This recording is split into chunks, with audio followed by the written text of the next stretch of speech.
Good morning and happy Valentine's Day. I want to say this morning how much I love my country. We don't tend to do that in Canada. We think that that's kind of gauche. We don't feel we need to say how much we love our country. But when we see the criminal gang that has taken control in Washington telling us we do not have a right to our nation, well, oh yeah. Not only am I going to love my country and its values and the people from one end of this beautiful nation to another, but I'm going to work with those ordinary Canadians to defend our right to continue to exist as an independent nation. And for this, on the eve of the 60th anniversary of the Canadian flag, I encourage Canadians to reflect what that symbol means. That symbol that has been in war zones. That symbol that has been, as Canadians went to fight famines in other countries. That symbol of openness and inclusion that is the direct opposite to the politics of Elon Musk and Donald Trump.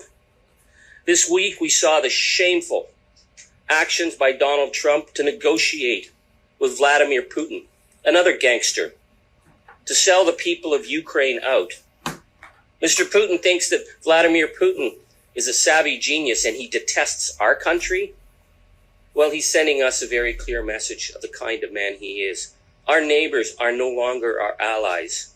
We are dealing with a regime next door to us that is ignoring the international rule of law, and we have to take this dead serious as a nation, with our political leaders, but with ordinary Canadians.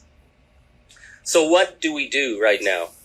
Well, I'm extremely encouraged by the incredible response we've received from the Pledge for Canada that's now, just in the space of 2 weeks, had over 62,000 people sign up. People from across the political spectrum. Former Prime Minister Kim Campbell, former Attorney General Alan Rock, former Premier Danny Williams, but also the incredible artists and Indigenous activists and labor activists and ordinary people across this country who said that there's a value to our nation that we're willing to defend.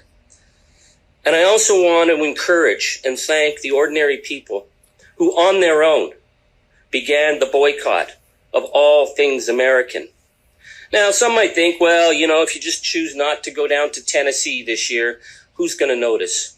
Well, right now we're seeing the American tourism industry is in full-on panic. There are now over $2 billion in travel that is at risk. That's 140,000 American jobs. That's if just 10% of Canadians cancel their trips. It's still too early to say how many